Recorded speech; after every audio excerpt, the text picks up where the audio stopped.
بسم اللہ الرحمن الرحیم۔ السلام علیکم ناظرین۔ حضرت بہلول دانا سرکار رحمۃ اللہ علیہ کے دلچسپ حالات و واقعات آپ کے سامنے آپ کی نظر کرتے ہیں۔ ناظرین، بہلول تاریخ کا ایک ایسا یگانہ روزگار کردار ہے جسے آل محمد صلی اللہ علیہ وآلہ وسلم کے معجزے سے تعبیر کیا جائے تو غلط نہیں ہوگا۔ اس نام کے کئی اور لوگ بھی گزرے ہیں، لیکن بہلول سے مراد عموماً وہی شخص لیا جاتا ہے جس نے دیوانگی کا مفہوم بدل دیا اور دانش برہانی کے معنی سمجھائے۔ تاریخ کے صفحات میں وہ واحد دیوانہ ہے جو دانائے راز ہے، اور وہ اکیلا پاگل کہلوانے والا ہے جو دانش مندوں کو حکمت و دانش سکھاتا ہے۔ اس نے ایسی انوکھی راہ چنی تھی جو آج تک کسی کے قدموں سے پائمال نہیں ہوئی۔ بہلول کی بے پر پیش اور ہا پر جزم ہے۔ یہ نام ہنس مکھ، سچے اور حاضر جواب لوگوں کے لیے استعمال ہوتا ہے۔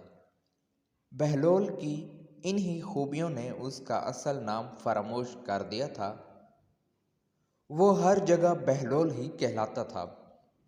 جس طرح وہ اپنے دور میں ایک مقبول شخصیت تھا، اسی طرح ہر دور میں وہ ایک پسندیدہ کردار رہا ہے۔ اس کی حکایات دلچسپی اور شوق سے کہیں اور سنی جاتی ہیں۔ آپ سرکار رحمۃ اللہ علیہ کا اصل نام وہب بن عمرو اور جائے ولادت کوفہ بیان کی گئی ہے۔ وہ بغداد کے ثروت مندوں میں سے تھا۔ بعض روایات میں اسے ہارون الرشید کا قریبی رشتہ دار اور برادر مادری لکھا گیا ہے۔ وہ امام جعفر صادق رضی اللہ تعالیٰ عنہ کے شاگردوں میں سے تھا۔ اس نے ان کے فرزند امام موسیٰ کاظم رحمۃ اللہ علیہ کا زمانہ بھی دیکھا تھا۔ قاضی نور اللہ شوستری رحمۃ اللہ علیہ کی بقول وہ ہارون الرشید کے عہد کے دانش مندوں میں سے گزرا ہے جو کسی مسلط کے تحت دیوانہ بن گیا تھا۔ اس کی دیوانگی کے بارے میں دو روایات مشہور ہیں۔ یہ بھی بہت مشہور ہے کہ اس نے امام موسیٰ کاظم رحمۃ اللہ علیہ کی ہدایت پر دیوانگی کا لبادہ اوڑھ لیا تھا۔ اس طرح اس نے اپنی جان بھی بچا لی اور اس دور کے شاہی دربار کے لیے ایک ایسا نقاد بن گیا جو ہنسی ہی ہنسی میں انہیں آئینہ دکھاتا رہتا تھا۔ امام موسیٰ کاظم رحمۃ اللہ علیہ سے ہارون رشید عباسی کی مخاصمت کوئی ڈھکی چھپی بات نہیں ہے۔ تاریخ نے امام عالی مقام علیہ السلام کی 14 سال کی قید، سخت اور زہر سے شہادت کا ذمہ دار ہارون کو ہی ٹھہرایا ہے۔ ایک روایت کے مطابق ہارون نے دیگر متقی اور نامور لوگوں کے ساتھ بہلول سے بھی امام معصوم کے قتل کا فتویٰ طلب کیا تھا۔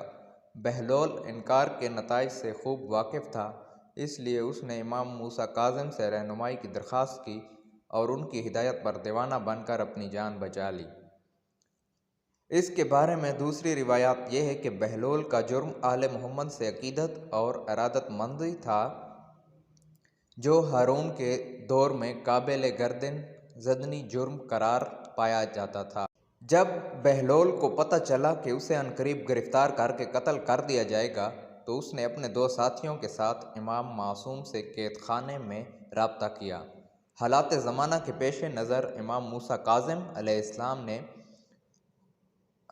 حالات زمانہ کے پیش نظر امام موسیٰ کاظم رحمۃ اللہ علیہ نے اس کے سوال کا جواب صرف ایک حرف جیم کی صورت میں دیا، جس سے بہلول پر جنون کے معنی منکشف ہوئے۔ وقت اور حالات کے تقاضے کو سمجھتے ہوئے اس نے ایک ایسی پراز حکمت دیوانگی اختیار کر لی جسے اس دور کی چلتی پھرتی اپوزیشن کہا جائے تو بے جا نہ ہوگا۔ بہلول جرأت و بے باکی، حق گوئی، سچائی اور مظلوموں کی حمایت کا علم بردار تھا۔ وہ اس دور میں بادشاہ پر کھلے بندوں تنقید کرتا تھا جب کوئی بادشاہ کے خلاف زبان کھولنے کا تصور بھی نہیں کر سکتا تھا۔ اس کی دانش مندی اور ذہانت نے کبھی اس کا موقع نہیں دیا کہ اس کے کسی لفظ پر گرفت کی جا سکتی تھی۔ بہلول کے حالات زندگی تو دستیاب نہیں ہیں، لیکن اس کی حکایات کے مطالعے سے اس کے جو خد و خال ابھرتے ہیں وہ ایک غیر معمولی ذہین، دانش مند اور طبع شخص کی نشاندہی کرتے ہیں۔ وہ حقیقی معنوں میں ایک خدا رسیدہ عالم اور نابالغ روزگار تھا۔ وہ بہترین حس مزاج رکھتا تھا۔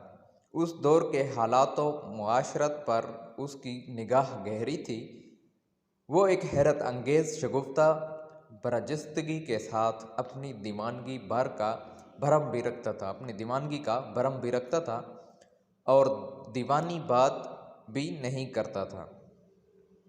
اس نے دیوانگی اور فرزاندگی کو کچھ ایسے موجزانہ انداز میں ہم آہنگ کیا تھا کہ وہ نہ صرف اس کی جان کی ضمانت تھی بلکہ مظلوموں کی حمایت کا ایک مؤثر ذریعہ اور حکومت وقت پر کھلی تنقید بھی تھی۔ اس کی شگفتگی، زندہ دلی اور اسے ہر دور کا ایک ہر دل عزیز کردار بنا دیا۔ تاریخ کے صفحات میں وہ ایسا کردار ہے جو دیوانہ بھی ہے اور لوگ اس کے فضل و کمال کے قائل بھی ہیں۔ تاریخ کے صفحات میں وہ ایک ایسا کردار ہے جو دیوانہ بھی ہے اور لوگ اس کے فضل و کمال کے قائل بھی ہیں۔ وہ پاگل بھی کہلاتا ہے اور مشکل مسئلوں میں اس کی رائے کو اہمیت بھی دی جاتی ہے۔ اس سب کے باوجود کوئی یہ ثابت نہیں کر پاتا کہ وہ دیوانہ نہیں ہے۔ یہی اس کا کمال ہے کہ وہ در حقیقت آل محمد صلی اللہ علیہ وسلم کا دیوانہ ہے۔ سبحان اللہ۔ دوستو، یہ ہوتی ہے شان اللہ کے پیارے بندوں کی۔ جلد ملتے ہیں۔ اپنا اور اپنے دوستوں کا بہت سارا خیال رکھیے گا۔ اللہ نگہبان۔